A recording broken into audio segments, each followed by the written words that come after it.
जय chemistry, welcome to our channel. And हम लोग वापस से स्टार्ट कर रहे हैं इसका सोल्यूशन एंड देखते हैं कैसे हम लोग को क्वेश्चन सॉल्व करने हैं। एंड थोड़ा क्लैरिटी में इशू हो तो बेटा 720p पे सेट करके देख लिया करो, बिकॉज स्क्रीन रिकॉर्डिंग में मैक्सिमम क्लैरिटी जो आ सकती है वो मैं देने की कोशिश कर रहा हूँ। अब स्टार्ट करते हैं, क्वेश्चन नंबर 26 से स्टार्ट करेंगे। सो हमारा क्वेश्चन नंबर 26 क्या बोलता है बेटा, हमको that IUPAC name of the following compound आपको बताना है। ठीक है, बहुत सिंपल है। अब पर ये मल्टीपल चॉइस क्वेश्चन है, more than one correct option है। देखिए बेटा, एडवांस का क्वेश्चन है, एडवांस में भी IUPAC नॉमेनक्लेचर आता है, बट इसका मोर देन वन करेक्ट बता रहा है। ठीक है, सबसे पहले आप करेंगे नंबरिंग करेंगे। नंबरिंग देखो ऐसे करेंगे 1 2 3 4 5 6 ऐसे नंबरिंग क्यों करेंगे, बिकॉज क्लोरो का C पहले आता है एज कम्पेयर टू मिथाइल का M। अब इसका करेक्ट नाम क्या क्या हो सकता है, देखो बेटा इसका करेक्ट नाम तो एक हो सकता है क्या, 4 क्या हो सकता है बेटा, देखो या तो आप क्या कर सकते हो, इसको रिस्पेक्ट में रख दो किसके बेटा, हाँ अगर आपको देखो इसको पूरे को मानना है तो ये हमारा टोल्यूइन है, तो देखो इसके रिस्पेक्ट में ये 4th पोजीशन पे लगा हुआ है क्लोरीन, तो इसको आप बोल सकते हो 4 क्लोरो टोल्यूइन, ये भी हो सकता है करेक्ट आंसर। ठीक है, एक कैसा हो सकता है, जैसे हमने नंबरिंग की तो 1 क्लोरो 4 मिथाइल बेंजीन भी कह सकते हैं हम इसको। ठीक है, और साथ में इसको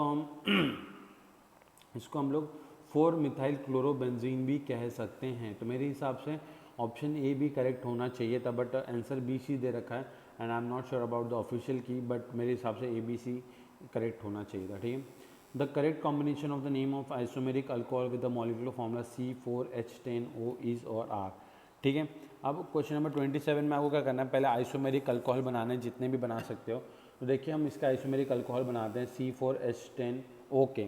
तो कैसे बना सकते हैं, एक तो सिंपल वाला बना दो, देखो थोड़ा सा रफ स्पेस बनाते हैं अपने लिए। हम लोग क्या कर सकते हैं, सिंपली 4 कार्बन बना दो, ठीक, और यहाँ पे एक OH लगा दो, ये एक अल्कोहल बन सकता है। या फिर आप क्या कर सकते हो, इस तरीके से एक ब्रांचिंग कर दो और यहाँ OH लगा दो, एक ये बन सकता है। और क्या कर दो, इस तरीके से ब्रांचिंग यहाँ पे रखो और टर्शरी वाले कार्बन पे, जो सॉरी सेकेंडरी वाले कार्बन पे OH लगा दो।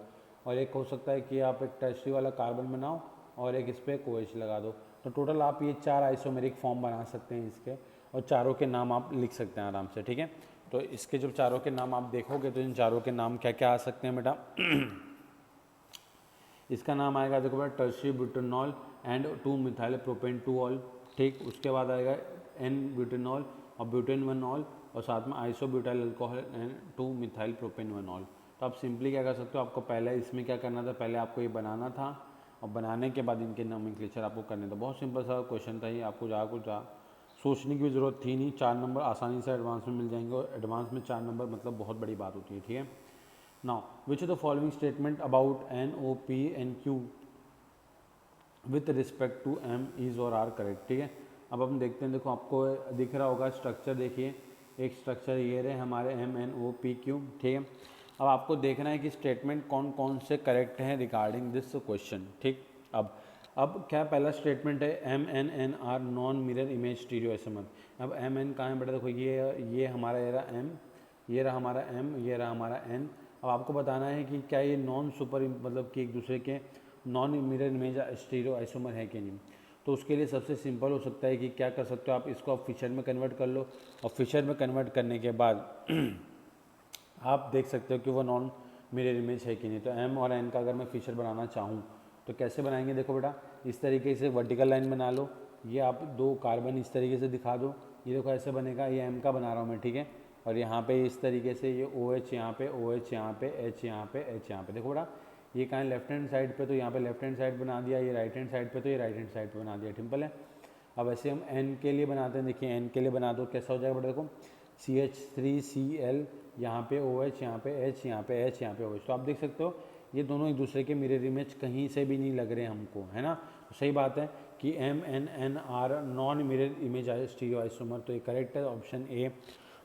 Option B MNOR identical. ठीक है, तब आप MNO देखो कहाँ बेटा, ये रहा, तो इस O का आप वापस से फिशर बनाएंगे तो ये M के फिशर से क्या करेगा बेटा, मैच करेगा। तो हम बोल सकते हैं दैट MNOR आइडेंटिकल। ठीक, option C MNPR stereo isomer. देखो बेटा M ये रहा हमारा और P कहाँ है बेटा, हमारा ये रहा। तो आपको क्या करना है बेटा, इन दोनों को फिशर में कन्वर्ट करना है और उसके बाद उनको कॉन्फ़िगरेशन देना है RNS। और देखो बेटा अगर सपोज मान लेते हैं इसका R है, इसका S है, फिर दूसरे वाले का इसका S है और इसका R है, मतलब कॉन्फ़िगरेशन सारे कार्बन कायरल कार्बन की क्या होते हैं बेटा, रिवर्स हो जाते हैं।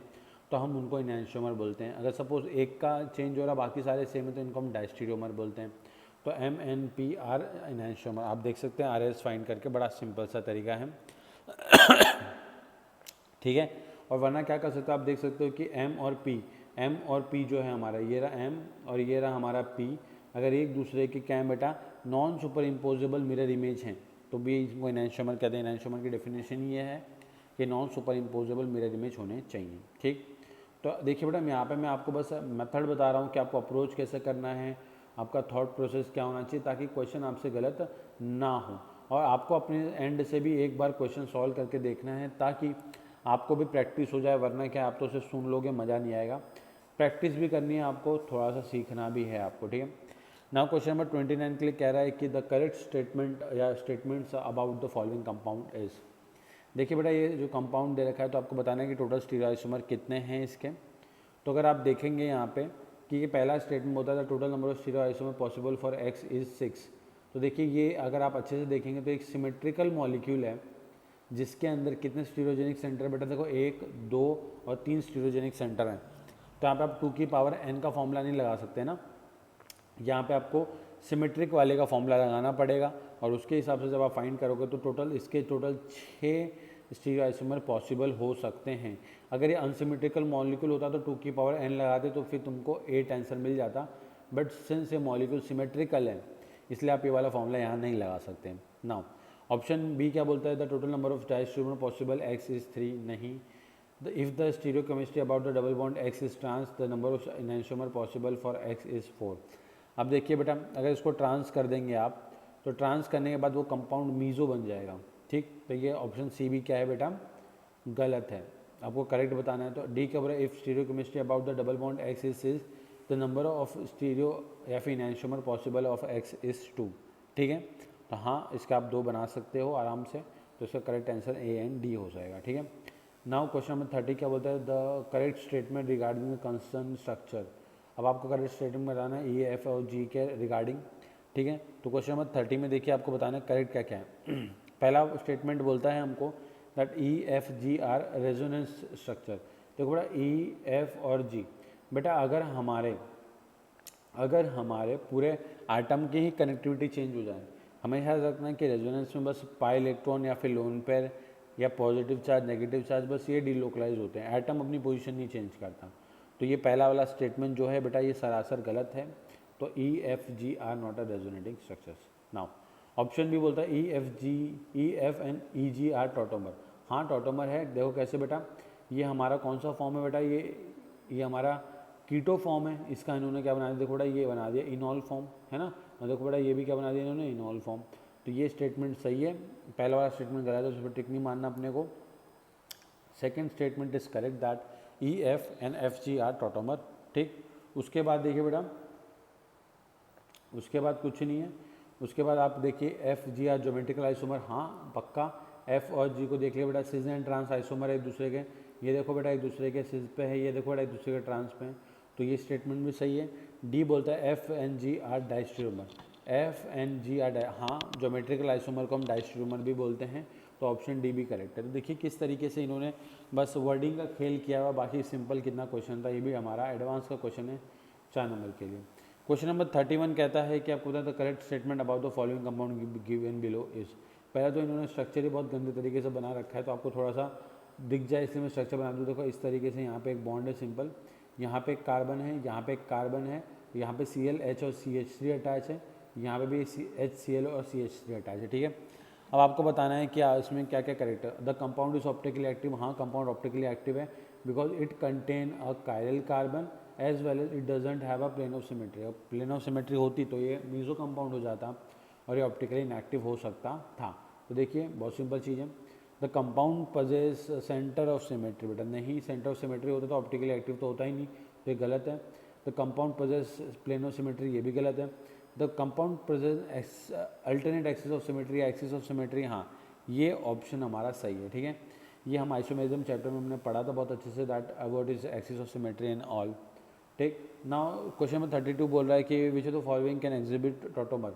टॉटोमर के लिए क्या ज़रूरत होती है बेटा, टॉटोमर के लिए बस इतनी सी ज़रूरत होती है कि आपके पास होना चाहिए अल्फा हाइड्रोजन और साथ में आपको देखना होता है ब्रेड्स रूल, ठीक है। ब्रेड्स रूल क्या बोलता है कि जो ब्रिज हेड वाला कार्बन है उस ब्रिज हेड वाले कार्बन पे कभी भी डबल बॉन्ड नहीं आना चाहिए, मतलब कि ब्रिज हेड वाला कार्बन sp2 बनना नहीं चाहिए। तो बस इतनी छोटी सी दो डेफिनेशन है, या अगर दोनों कंडीशन सेटिस्फाई होती हैं दैट कोई भी चीज़ हमारा टॉटोमर बना सकता है। देखिए बेटा यहाँ पे अगर आप टॉटोमर बनाना चाहते हैं, ये इस तरीके से दे रखा है इन्होंने, तो देखिए बेटा ये कौन सा फॉर्म दे रखा है, ये इनॉल फॉर्म है, अल्किन के ऊपर डबल बॉन्ड ओ, मतलब ऑब्वियस सी बात है बेटा अगर डबल बॉन्ड के ऊपर OH लगा हुआ है तो ये इनॉल फॉर्म है, और इनॉल फॉर्म कन्वर्ट हो जाएगा बेटा कीटो फॉर्म में, तो ए हमारा टॉटोमर दे सकता है।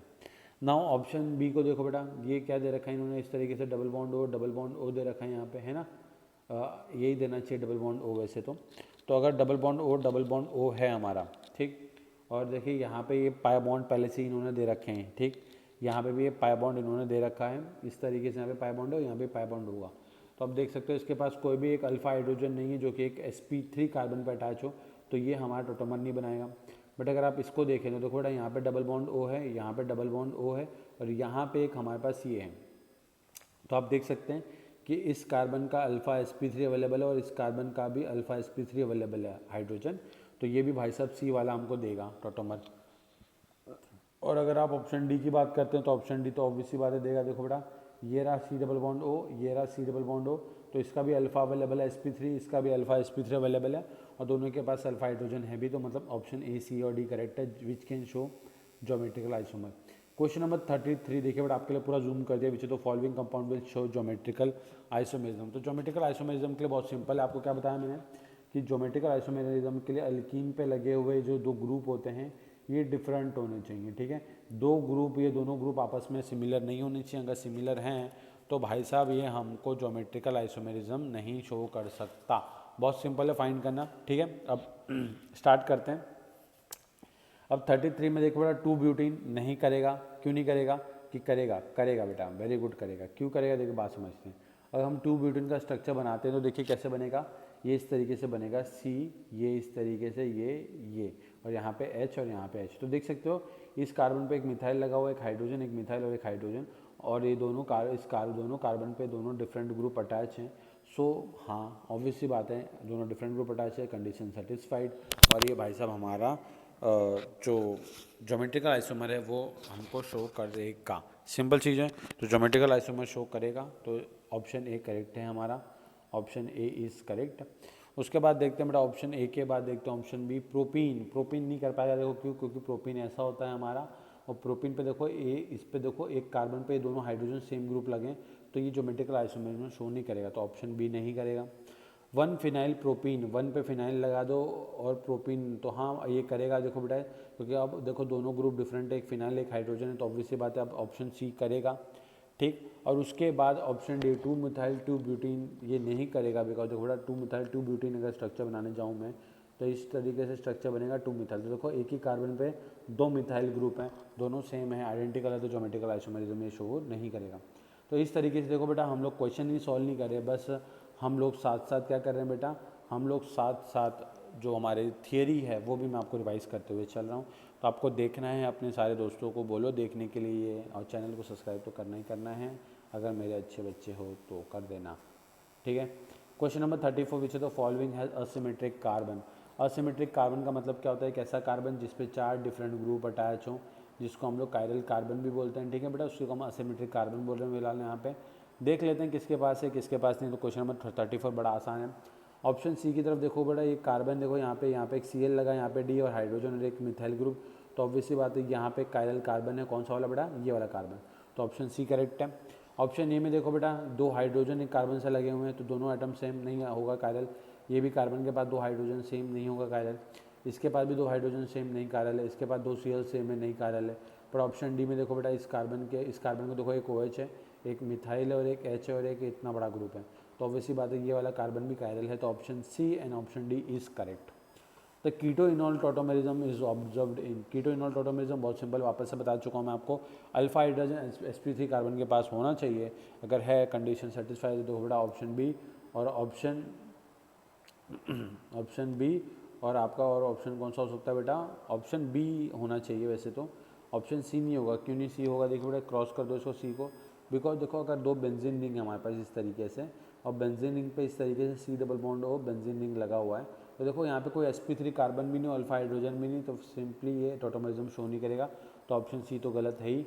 ऑप्शन ए के पास भी कोई अल्फा हाइड्रोजन नहीं, तो ये भी नहीं करेगा, ये भी नहीं करेगा। पर देखो इसके पास अल्फा हाइड्रोजन है तो ये कर सकता है, और इसके पास भी देखो ये अल्फा हाइड्रोजन है तो ये भी कर सकता है। तो option B and D is correct for question number 35। Now question number 36, only 2 isomeric monochloro derivative मतलब कितने आइसोमेरिक अल्कोहल पॉसिबल हैं, सॉरी मोनोक्लोरो डेरिवेटिव पॉसिबल है, ठीक है। बहुत सिंपल है। 36 में आपको क्या करना है, सिंपली आपको देखना है कि किसके 2 पर्टिकुलर पॉसिबल हैं। तो दो किसके लिए पॉसिबल होता है बेटा, देखो इसके लिए बहुत सिंपल है, मैं आपको सीधा स्ट्रक्चर बताता हूँ। देखिए सपोज आप एन ब्यूटेन बनाते हैं, ठीक है, तो एन ब्यूटेन आपने ये बना दिया 2 4, सॉरी एन ब्यूटेन गलत बन गया, एन ब्यूटेन में अपने पास 4 कार्बन है, 1 2 3 4। तो देखिए यहाँ पे भी Cl लग सकता है, यहाँ पे भी लग सकता है, ठीक है। अब पर दिक्कत क्या है कि यहाँ पे जब लगेगा तो यहाँ पे बेटा देखो क्या होगा कि यहाँ पे कायरल कार्बन बनेगा और ये 3 प्रोडक्ट पॉसिबल प्रोडक्ट बनेंगे इसके। बट ये बोलता है कि स्पेसिफिकली कितने बनने चाहिए बेटा, बस 2 बनने चाहिए। तो 2 के लिए देखा बेटा ऑप्शन डी कैसा, 2 मिथाइल प्रोपेन। अगर ये 2 मिथाइल प्रोपेन है तो देखो बेटा यहाँ पे एक Cl लग सकता है या फिर Cl यहाँ लग सकता है। आप देख सकते हैं कोई भी यहाँ पे कायरल कार्बन बन नहीं रहा, तो मतलब सिर्फ हमारे जो स्ट्रक्चरल आइसोमर है वही काउंट होंगे, जो हमारे स्टीरियो आइसोमर है वो काउंट नहीं करने हमको। तो ये हो गया। मतलब जब आपको ऐसा देता है तो आपको बेटा ध्यान में रखना है कि जब भी कोई नया कायरल कार्बन बनता है तो उसको आपको एक डेरिवेटिव नहीं काउंट करना, उसको आपको 2 काउंट करना है, बिकॉज वो R और S 2 फॉर्म में एग्जिस्ट कर सकता है, ठीक है। बहुत ज़्यादा इंपॉर्टेंट क्वेश्चन होते हैं ये for the exam point of view, and advance में स्पेसिफिकली पूछे जाते हैं क्वेश्चन। नाउ क्वेश्चन नंबर 37 बोल रहा है कि as given in the question 3, जो दे रखा है आपको क्वेश्चन, तो आपको बताना है कि कितने, हमको बताना है कि क्या, कि कितने स्टीरियो आइसोमर पॉसिबल हैं, active stereo isomer, optically active stereo isomer, ठीक है। तो इसके लिए हमको क्या करना पड़ेगा, पहले आपको कायरल कार्बन टिक करने पड़ेंगे। कायरल कार्बन टिक करने के बाद आपको क्या करना पड़ेगा कि दैट आपको देखना होगा कि टोटल कितने स्टीरियो आइसोमर पॉसिबल हैं इसके, ठीक है। अब सबसे बात होती है दैट कि इस एक्स के बारे में नॉर्मली क्या है कि क्वेश्चन थोड़ा सा अटपटा है। इसमें क्या है कि आपको समझना पड़ेगा। अब देखिए बेटा यहाँ पे अगर आप देखते हैं कि टोटल कायरल कार्बन, तो देखो बेटा टोटल कायरल कार्बन एक ये रहा, एक ये रहा, एक ये रहा, एक ये रहा, एक ये रहा और एक ये रहा। तो टोटल इतने सारे कायरल कार्बन है। बट इसका आंसर मुझे भी मैच नहीं होता। बट आप में से किसी को पता हो कि इस क्वेश्चन को सॉल्व करने का सही तरीका क्या है, ऑफिशियल की क्या थी इसकी, तो आप प्लीज़ मेरे साथ शेयर कीजिए, बिकॉज मुझे भी जानना है कि इसको करेक्ट आंसर क्या था इसका, ठीक है। बिकॉज इस पीछे जो आंसर दे रखा है वो मैच नहीं करेगा इसके साथ। अब असर्शन रीजन स्टार्ट करते हैं हम लोग, ठीक। 38 में बताना है हमको कि असर्शन रीजन क्या है। The statement 1 molecule that are non superimposable their mirror image are chiral and all chiral molecule have chiral centers, ठीक है। तो याद रखना कि पहला वाला स्टेटमेंट करेक्ट है और सेकंड वाला स्टेटमेंट इनकरेक्ट है हमारा, ठीक है। तो ये देखो बहुत सिंपल सा क्वेश्चन है, 3 मार्क के लिए 2007 में। आप फिल इन द ब्लैंक से सिंपल देखो। 39 में क्या बोला, isomer which are dash mirror images are known as non super, क्या लिख रखा है, superimposable, non superimposable. अच्छा ये ऑप्शन दे रखे हैं, हमको बताना है कि इसमें क्या आएगा, ठीक है। अब बहुत सिंपल देखो बेटा क्या होता है कि जो non superimposable mirror image होती हैं they are known as what बेटा, इनैंशियोमर, ठीक है। तो ये आपको याद रखना है कि non superimposable mirror image को हम बोलते हैं इनैंशियोमर, और डायस्ट्रोमर की तो मिरर इमेज होती ही नहीं है, ठीक है। चलिए क्वेश्चन नंबर 39 डन। अब क्वेश्चन नंबर 40 की तरफ बढ़ते हुए देखिए बेटा मैंने पूरा फुल जूम कर दिया ताकि आपको क्वेश्चन दिखे, मैं डिटेक्ट भी कर दे रहा हूँ। ट्रू और फॉल्स बताना है। क्वेश्चन नंबर 40 बोलता है कि 2 3 4 ट्राइक्लोरोपेंटेन हैज़ 3 असिमेट्रिक कार्बन आइटम। तो अगर आप देखेंगे तो गलत है ये। अगर आप बनाना चाहें तो देखो पेंटेन बना लो, इस तरीके से पेंटेन बना लिया आपने 2 4 5, और इसमें सेकेंड थर्ड और फोर्थ पोजीशन पे लगा दो आप क्लोरीन, और आपको बताना है कितने इसके पास, सॉरी कितने इसके पास क्या है बेटा, कायरल कार्बन है। तो आप देखोगे ये वाला जो कार्बन है और ये वाला जो कार्बन है ये क्या है बेटा, कायरल है तो सही, बट ये वाला सूडो कायरल है, ठीक है। तो इसको आप कायरल में काउंट नहीं करना चाहिए आपको। तो इसके पास टोटल 2 असिमेट्रिक कार्बन आइटम है। तो याद रखें ये स्टेटमेंट क्या बेटा, ये स्टेटमेंट हमारा फॉल्स है। Now M chloro bromobenzene is a mirror isomer of M bromo meta bromo chlorobenzene. अब आइसोमर के किसका बोल रहे हैं, meta chloro bromobenzene is isomer of meta bromo chlorobenzene, ठीक है। अब भाई दोनों के दोनों सेम है, दोनों देखो बेटा एक दूसरे की रिस्पेक्ट, मतलब कि क्या बोलना चाहता है कि यहाँ पे आप एक Cl लगा दो और यहाँ पे एक Br लगा दो, और इसी का दूसरा नाम बोलते हैं, एक जगह बोलते हैं मेटाक्लोरोब्रोमोबेंजीन, एक जगह बोलते हैं मेटाब्रोमोक्लोरोबेंजीन, तो दोनों तो एक दूसरे के आइडेंटिकल हैं, तो आइसोमर कहाँ से होगा, ठीक है। तो याद रखेंगे कि ये भी फॉल्स स्टेटमेंट है। नाउ ये वाला बहुत ही ज़्यादा मतलब तगड़ा क्वेश्चन था, जब ये आया था 2015 के एडवांस में, सब हिल गए थे। बिकॉज क्या है कि नेचर में इसके कुछ आइसोमर एग्जिस्ट करते हैं, कुछ एग्जिस्ट नहीं करते, तो आपको पता होने चाहिए कि ये जो हमारा कंपाउंड है, ये जो कंपाउंड है इसके बस टोटल 2 आइसोमर एग्जिस्ट करते हैं, इसके टोटल 2 आइसोमर एग्जिस्ट करते हैं, स्टीरियो आइसोमर, ठीक है। और अगर आप सिर्फ नॉर्मल काउंट करने से जाओगे तो फिर दिक्कत हो जाएगी। इसका ये स्पेशल टाइप था बिकॉज इसके कुछ आइसोमर होते हैं जो नेचर में एग्जिस्ट करते हैं, कुछ नहीं करते हैं, तो इन्होंने पूछा कि दैट कैन एग्जिस्ट, तो आपको बताना है कौन कौन से एग्जिस्ट करते हैं, ठीक है। क्वेश्चन नंबर 43 बोल रहा है कि the total number of stable conformer with zero dipole moment of the following compound, तो आपको उसके कॉन्फॉर्मर बनाने हैं, ठीक है। आप कॉन्फॉर्मर कैसे बनाते हैं हम आपको पता होगा, इस तरीके से आप सारे कॉन्फॉर्मर बना के देखेंगे 60 डिग्री का रोटेशन करके, और आपको देखना है कि किसके पास नॉन जीरो डायपोल मोमेंट है, ठीक है। अब नॉन जीरो डायपोल मोमेंट के लिए आपको सारा चीज़ें बनानी है, उसके बाद आपको बस डायपोल मोमेंट कैंसिल करके देख लेना है, ठीक है। नाउ क्वेश्चन नंबर, इसका आंसर बता दूँ, इसका आंसर वैसे 3 आएगा, नहीं आएगा तो बताइएगा, हम डिस्कस कर लेंगे बाद में। Give the total number of cyclic structural as well as, question number 44 बात कर रहा हूँ, give the total number of cyclic structural as well as stereo isomer possible for a compound with a molecular formula C5H10। आपको बताना है कि कितने इसके साइक्लिक और as well as stereo isomer possible हो सकते हैं, ठीक है। अब अगर आप बनाने जाएंगे तो बहुत बनेंगे इसके, ठीक है। देखो कैसे कैसे बन सकते हैं, मैं सारे बना देता हूँ यहाँ पे। देखो एक तो ऐसा बना दो, आप ये बना दो एक, ठीक है। एक 4 मेंबर की बनाओ, उस पर एक ये लगा दो मिथाइल। एक 3 मेंबर की बनाओ, सॉरी एक 3 मेंबर की बनाओ रिंग, एक 3 मेंबर की रिंग बनाओ और उस पर एक इथाइल लगा दो। एक क्या कर सकते हो, 3 मेंबर की बना के इस पर 2 मिथाइल लगा दो। एक क्या कर सकते हो आप कि इस तरीके से मिथाइल अलग अलग पोजीशन पे लगाओ और इसके भी आप क्या कर लो, स्टीरियो आइसोमर बना लो।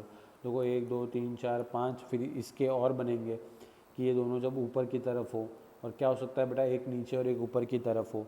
तो अब जब नीचे ऊपर है तो देखो बेटा क्या होगा, अब ऑब्वियसली बात है नीचे ऊपर मतलब दोनों डिफरेंट है, मतलब इसकी मिरर इमेज भी पॉसिबल होगी, है ना।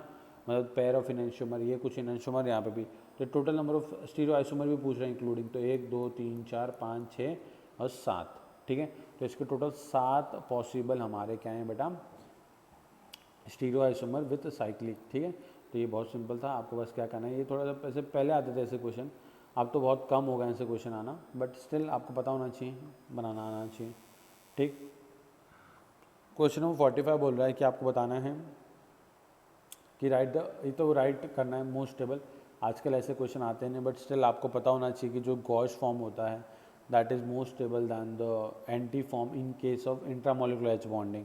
और एक और चीज़ कि अगर नॉर्मल कंडीशन है तो जो गॉश फॉर्म है वो इक्लिप्स फॉर्म से ज़्यादा स्टेबल होता है, बट कभी कभार इक्लिप्स भी ज़्यादा स्टेबल होता है। तो ये जो स्पेशल केसेस हैं आपको, ये आपको याद होना चाहिए कि कौन से कॉन्फॉर्मर में एंटी ज़्यादा स्टेबल है, किस में कॉश है, किस में इक्लिप्स है, तो ये थोड़ा सा आप देख लीजिएगा, ठीक है। अब हम लोग स्टार्ट करते हैं, सबसे इम्पॉर्टेंट जो है हमारा वो है GOC, general organic chemistry. General organic chemistry हम देखेंगे, बड़ा इंपॉर्टेंट है बेटा एग्ज़ाम पॉइंट ऑफ व्यू से, और बहुत फेवरेट टॉपिक है मेरे लिए, तो ठीक है। चलिए स्टार्ट करते हैं GOC टॉपिक 2।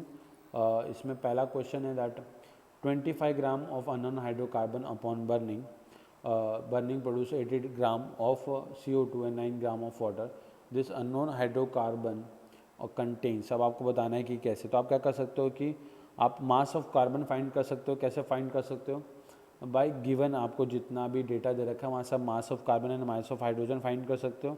तो आप क्या कर सकते हो कि इस तरीके से थोड़ा सा मोल कॉन्सेप्ट का इस्तेमाल करके आप इस क्वेश्चन को सॉल्व कर सकते हो, ठीक है।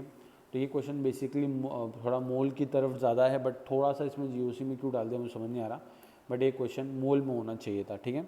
अब सपोज़ आपको करना है तो मैं करके बता सकता हूँ। जैसे कि मास ऑफ कार्बन है, कितना है बेटा, देखो मास ऑफ कार्बन आपको फाइंड करना है, मास ऑफ हाइड्रोजन फाइंड करना है, डिपेंडिंग अपॉन गिवन डेटा, ठीक है। अब आपको पता चल जाता है कि मास ऑफ कार्बन और हाइड्रोजन क्या है, तो आप सिंपली क्या कर सकते हो, जो मॉलिक्यूलर फॉर्मूला है उसको आप डिराइव कर सकते हो, ठीक। वैसे आप कर लेना, इतना हार्ड क्वेश्चन है नहीं वैसा, तो आप याद रखेंगे कि कितना ग्राम कार्बन और कितना ग्राम हाइड्रोजन है इसमें, ठीक है। वैसे मोल का है इसलिए ज़्यादा डिस्कस कर नहीं रहा मैं यहाँ पे, बिकॉज फिलहाल मैं ऑर्गेनिक पे फोकस कर रहा हूँ। सेकेंड है कि एन ऑर्गेनिक कंपाउंड है oxidise to Na2O followed by boiling with HNO3, the resultant solution is then treated with ammonium molybdate, the yield yellow precipitate based on above observation the element present in the given compound। याद रखना कि जब भी आपको yellow PPT मिल रही है और ये मिल रहा है तो बेटा ये क्या चीज़ है बेटा, हाँ वेरी गुड, ये हमारा नाइट्रोजन के लिए नहीं है बेटा, ये फॉस्फोरस के डिटेक्शन के लिए हम लोग टेस्ट करते हैं हम लोग ये, ठीक। ये देखो बेटा ये एज इट इज़, ये जो पैराग्राफ है ना बेटा ये आपका एनसीईआरटी में एज इट इज़ मिलेगा। तो मैं चाहता हूँ दैट आप लोग एनसीईआरटी की रीडिंग लगा लें, जो some basic principle of isolation of chemical compounds हैं, ऑर्गेनिक कंपाउंड्स हैं, जिसके अंदर ड्यूमास मेथड दे रखा है, जंडाल्स मेथड दे रखा है, बहुत सारे मेथड्स हैं। तो उन सबको एक बार आप रीडिंग लगा लेंगे तो वो आपके लिए बहुत ही ज़्यादा हेल्पफुल रहेगा। तो मेक श्योर दैट आप उसको एक बार पढ़ लेंगे, ठीक है।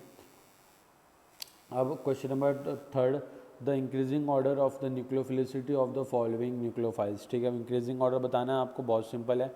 अब इसके लिए इंक्रीजिंग ऑर्डर आपको देखिए बेटा क्या है, ऑक्सीजन के पास लोन पेयर है हमारे पास सिंपल, यहाँ पे CH3CO2 नेगेटिव चार्ज है यहाँ पे, और यहाँ पे भी CH3CO6O3 नेगेटिव और OH नेगेटिव, ठीक है। तो अब देखिए बेटा आपको बस ये देखना है कि दैट हमारा जो नेगेटिव चार्ज है या लोन पेयर है उसकी आपको ऑर्डर लगानी है। तो इसमें आपको सिंपली ये याद रखना है दैट सबसे ज़्यादा कौन न्यूक्लियोफिलिक होगा, ठीक। अब सबसे ज़्यादा न्यूक्लियोफिलिक कौन होगा, इंक्रीजिंग ऑर्डर में लगाना है आपको। सबसे सिंपल आप क्या कर सकते हैं कि आपको ये चीज़ तो दिख सकता है कि जो सबसे ज़्यादा क्या होगा बेटा, जो सबसे ज़्यादा स्टेबल होगा उसकी न्यूक्लियोफिलिसिटी क्या होनी चाहिए बेटा, ज़्यादा होनी चाहिए कि कम होनी चाहिए बेटा। ठीक है बेटा, यहाँ पे ना थोड़ा सा करेक्शन है, इनको थोड़ा सा आप करेक्ट कर लेते हैं।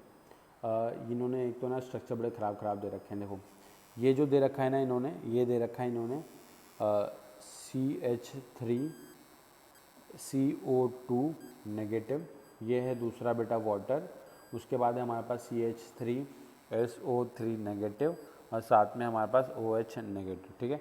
अब देखिए सबसे ज़्यादा जो मोस्ट न्यूक्लियोफिलिक होता है वो बेटा OH नेगेटिव होता है, ठीक। अब सबसे ज़्यादा मोस्ट न्यूक्लियोफिलिक अगर OH नेगेटिव है हमारा तो 4 सबसे आगे होना चाहिए। 4 सबसे आगे देखो बट एक ही ऑप्शन बी, तो यहाँ पे आ गया हमारा, ठीक। अब उसके बाद आप देखिए, उसके बाद अब 1 क्यों आएगा, बिकॉज यहाँ पे ऑक्सीजन, देखो यहाँ पे जो ऑक्सीजन है ये रेजोनेंस स्टेबलाइज है तो ज़्यादा बिजी है, ये ज़्यादा हाईली स्टेबलाइज है, इसलिए 3 1 के पीछे है। क्यों, बिकॉज अगर आप ये देखेंगे CH3S double bond O negative, तो ये O नेगेटिव स्टेबलाइज है, तो O नेगेटिव अगर स्टेबलाइज है रेजोनेंस से, तो ये किसी और को न्यूक्लियोफिलिक मतलब किसी और कार्बन इलेक्ट्रॉन डिफिशिएंट सेंटर को क्यों देगा इलेक्ट्रॉन, तो ये ऑब्वियसली बात है इसके पीछे आएगा। सॉरी, ठीक है। तो इसका करेक्ट आंसर क्या हो जाएगा बेटा, ऑप्शन बी। पर ऑप्शन बी भी टोटली करेक्ट नहीं लग रहा मुझे, बट जो मोस्ट करेक्ट अभी हम कर सकते हैं वो ऑप्शन बी है। जस्ट आपने एक पर्टिकुलर चीज़ पे आप नोट डाउन करके, ठीक है। In chromatography which of the following statement is incorrect for RF, ठीक है। इनकरेक्ट बताना है तो आप देखिए बेटा higher RF value means higher adsorption, गलत चीज़ है। और हायर एड्जॉर्प्शन होगा तो वो ज़्यादा ऊपर तक जाएगा ही नहीं, ऊपर तक जाएगा ही नहीं तो RF फैक्टर उसकी ज़्यादा होगी नहीं, तो ऑप्शन बी हमारा गलत है, ठीक है। ये देखो ये सारा का सारा जो है क्वेश्चन है, ये सारे के सारे क्वेश्चन जो है ना, ये सारा बेटा आपका NCERT से उठाया हुआ है। मतलब इस बार NTA ने जो पेपर बनाया था 2019 में 20 में, तो वो बहुत मतलब वहाँ से बहुत क्वेश्चन पिक कर रहे हैं। तो I want you guys to read at least once कि NCERT एक बार पढ़ के ख़त्म कर दो यार, ठीक है। चलो स्टार्ट करते हैं, आगे बढ़ते हैं। The principle of column chromatography क्या है बेटा, हाँ very good, differential adsorption in the substance on the solid phase, ये सेम एज इट इज़, ये जो लाइन है ना बेटा, ये लाइन एज इट इज़ आपको NCERT में मिल जाएगी, ऑप्शन बी वाली, ठीक है। तो देखो ये बहुत इंपॉर्टेंट है कि आप ये चैप्टर पढ़ के जाएँ। 6 कंपाउंड आपको बताना है कि the favourable side for protonation is. अब देखिए favourable side for protonation is मतलब क्या है, जो सबसे ज़्यादा बेसिक नाइट्रोजन होगा उसका प्रोटोनेशन सबसे फास्ट होगा। तो मतलब मेनली ये पूछना चाहता है आपसे कि सबसे ज़्यादा बेसिक नाइट्रोजन कौन है, बस इसी को पूछने का तरीका अलग है इनका, ठीक। अब देखिए सबसे ज़्यादा बेसिक नाइट्रोजन आपको देखना है, मोस्ट फेवरेबल साइड देखनी है, तो आपको सबसे पहले देखना है कि कौन सा लोन पर ज़्यादा अवेलेबल है। तो जो लोन पर ज़्यादा अवेलेबल होगा बेटा वही हमारा क्या होगा, मोस्ट फेवरेबल साइड होगी। जैसे कि आप देख सकते हैं कि ये जो ऑप्शन ई वाला जो है, इसके जो लोन पेयर हैं ये एरोमेटिसिटी में इन्वॉल्व है, ठीक है, रिंग के एरोमेटिसिटी में इन्वॉल्व है, तो ये तो कभी भी प्रोटोनेशन के अंदर जाएगा नहीं। तो जिसमें भी ऑप्शन ई है मतलब वो ऑप्शन गलत है, ऑप्शन ए गलत हो गया, ठीक। अब ऑप्शन ए, डी, बी और बी, सी, डी देखना है आपको। तो देखिए बेटा ऑप्शन ए, देखो ये जो लोन पेयर है ये रेजोनेंस में इन्वॉल्व है, तो ये वैसे भी नहीं जाएगा, तो ऑप्शन ए वाले भी हटा दो, तो देखो ये भी निकल गया और ये भी निकल गया। तो ऑप्शन क्या बचता है बेटा, सिर्फ ऑप्शन बी बचता है। कौन कौन से, ऑप्शन बी, सी और डी, जो नाइट्रोजन है हमारे, ये सबसे ज़्यादा क्या है बेटा, बेसिक है हमारे, ठीक है बेटा। तो इस तरीके से हम एलिमिनेशन मेथड का भी इस्तेमाल करके क्वेश्चन नंबर 6 को आराम से सॉल्व कर सकते हैं। नाउ 7th वाला बताना है कि हमको कि किस तरीके से कौन से जो करेक्टली मैच्ड है या नहीं है, ठीक है। अब जो शुगर एंड वाटर है इसको हम कैसे अलग करते हैं, तो आपको पता होना चाहिए। इसको हम अलग करते हैं through the process of what बेटा, through the process of steam distillation. क्या, through the process of steam distillation. तो ए का आंसर आर है। और क्या हम इसको और किसी से अलग कर सकते हैं, हाँ अलग कर सकते हैं, through the process of recrystallisation as well.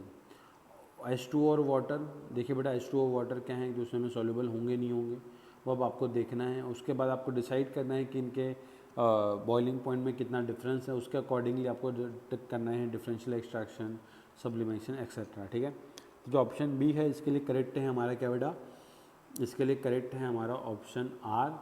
इसके लिए हम स्टीम डिस्टिलेशन का इस्तेमाल करेंगे, ठीक है, क्योंकि एनिलीन क्या होता है, वो वॉलेटाइल है और इनसॉल्युबल होता है वाटर में। तो स्टीम डिस्टिलेशन से हम एनिलीन को वाटर से अलग कर सकते हैं। अब क्या होता है कि जो टोल्यूइन है, अब वो भी क्या होता है, इनसॉल्युबल होता है हमारे वाटर के अंदर, तो उसके अंदर हम डिफरेंशियल एक्सट्रैक्शन का इस्तेमाल करते हैं, ठीक। तो इसी से आपको करेक्ट आंसर टिक करना है, तो उसका करेक्ट आंसर ए है। देखो ये सारे का सारा इन्होंने एनसीईआरटी से उठाया हुआ है, एज इट इज़ एनसीईआरटी में दे रखा है, ठीक है। क्वेश्चन नंबर 8 क्या है, an organic compound is estimated to Dumas method and found to evolve 6 moles of CO2, 4 moles of H2O and 1 moles of nitrogen gas. The formula of the compound is, तो आप क्या करोगे बेटा, Dumas method में देखिए आपको एक जो इक्वेशन है ड्यूमास मेथड की वो याद होनी चाहिए। अगर आपको वो याद है, वो डेरिवेशन क्या, डेरिवेशन तो नहीं, वैसे इक्वेशन क्या है वो याद होगी, जैसे CXHYNZ। अगर आप इसको क्या करते हो, कॉपर ऑक्साइड के साथ ट्रीट करते हो, इसका इक्वेशन ऐसे बनता है, ठीक है। और तो क्या होता है, x अमाउंट ऑफ आपको CO2 मिलती है, y/2 अमाउंट ऑफ आपको वाटर मिलता है, और z/2 अमाउंट ऑफ आपको N2 मिलता है, और साथ में 2x + y/2 अमाउंट ऑफ आपको कॉपर मिलता है।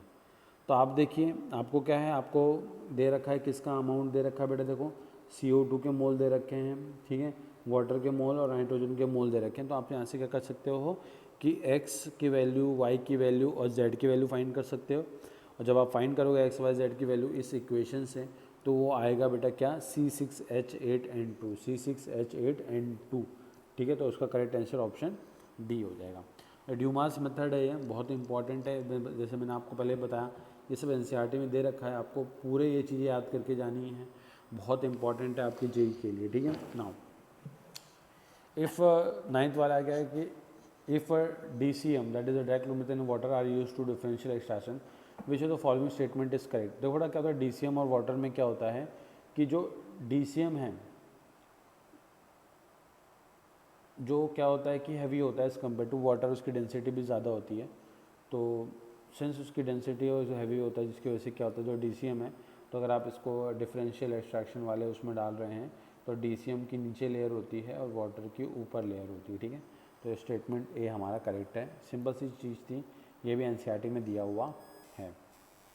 अब देखिए ये सारी चीज़ जो फैक्चुअल चीज़ें ना, इन पर बहुत फोकस करके इनको याद रखेंगे। Which among the following is the strongest acid आपको बताना है। अब देखिए बेटा इसमें स्ट्रॉन्गेस्ट एसिड कैसे फाइंड करेंगे, बहुत सिंपल है।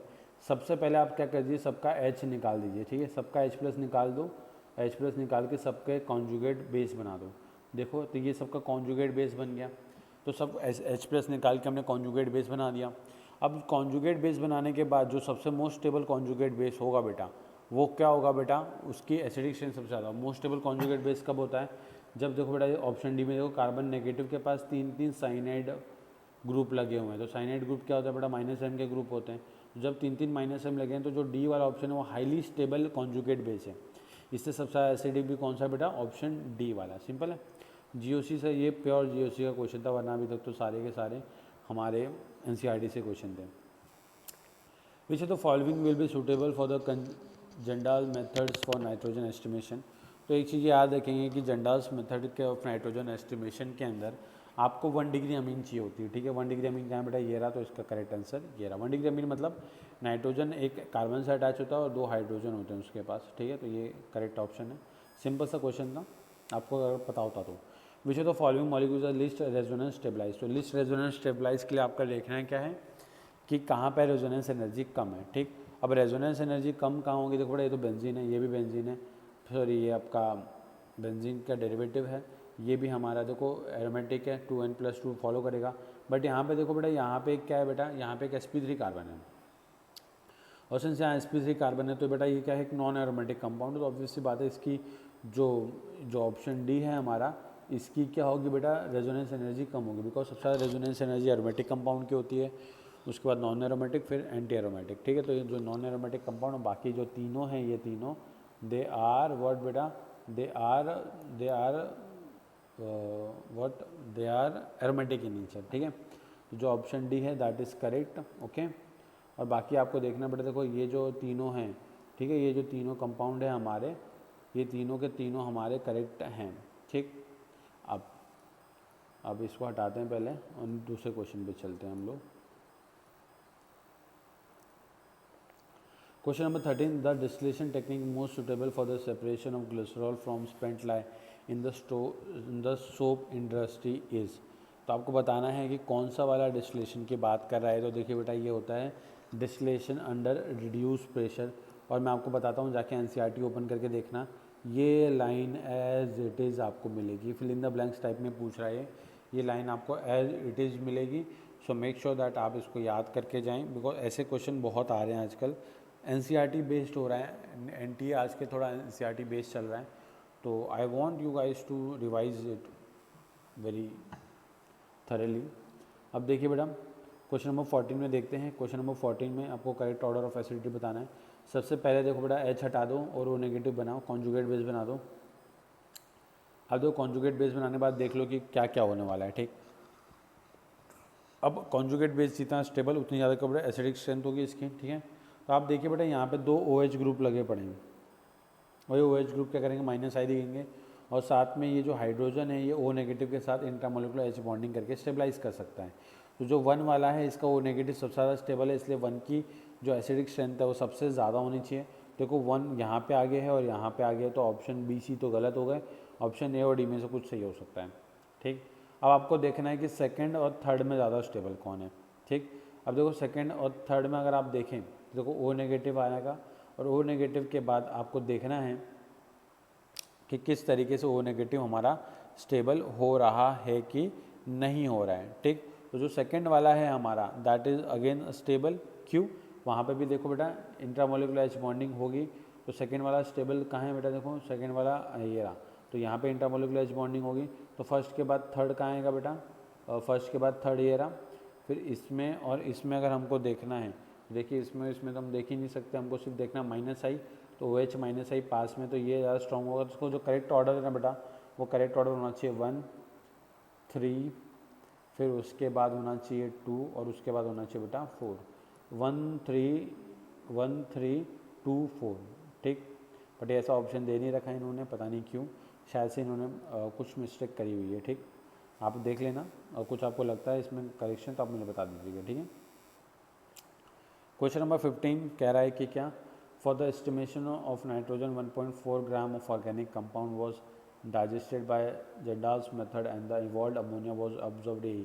तो बेटा इसमें भी आपको क्या करना है, सिंपली आपको परसेंटेज ऑफ नाइट्रोजन फाइंड करना है। कैसे फाइंड कर लेंगे बेटा, परसेंटेज ऑफ नाइट्रोजन फाइंड करने के लिए फॉर्मूला होता है mass of nitrogen into 100 divide by mass of organic compound. तो मास ऑफ ऑर्गेनिक कंपाउंड आपको मिल जाएगा, फिर वहाँ से आप सिंपली क्या कर सकते हैं कि कितने मोल अमोनिया इवॉल्व हो, उसके हिसाब से पूरा का पूरा कैलकुलेशन दे रखी है ऑर्गेनिक केमिस्ट्री की जो एनसीईआरटी उसके अंदर, और आपका आंसर क्या जाएगा बेटा, ऑप्शन बी आएगा, ठीक है।